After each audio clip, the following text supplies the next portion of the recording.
Bonjour, je voulais vous faire, la petite synthèse. Malgré les 17 départs qui ont été réussis avec des sommes importantes qui ont été reçues pour les départs, de Iliman Ndiaye notamment, ou Ismaïla Sarr, on, pourra regretter qu'il y a eu certains échecs coûteux pour diverses raisons. Déjà, du point de vue du recrutement, il semblerait qu'il manque quand même au moins un renfort, voire 2 en défense, des joueurs qui étaient sur la liste des transferts. On n'a pas réglé certains, cas, en particulier celui de Chancel Mbemba.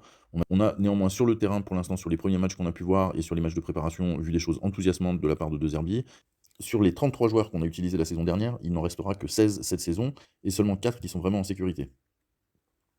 On a fait un recrutement très excitant, mais coûteux, avec des joueurs à fort potentiel d'appréciation qui pourraient exploser au Vélodrome. On a pas mal de jeunes joueurs qui rejoignent le club dans ce cadre-là. Alors moi, je me suis fait exercer un petit peu à reprendre l'ensemble de l'effectif. Je vous laisse faire pause si ça vous intéresse de voir les petits jugements.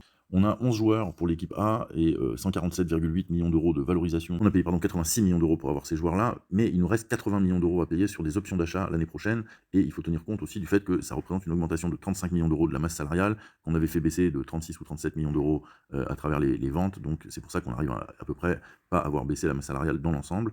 L'argent, est-ce qu'il est bien investi sur la durée? Ça, c'est une vraie question à l'Olympique de Marseille et depuis longtemps.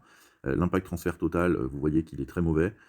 On perd à peu près 70 millions d'euros sur les ventes et à peu près 11 millions d'euros sur les achats pour un total de 80 millions d'euros perdus à peu près en impact de trading sur la saison 2024-2025.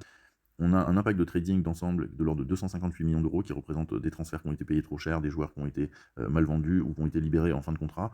Et à l'inverse, notre incapacité à valoriser des joueurs qu'on aurait recrutés moins cher ou qu'on aurait développés au club.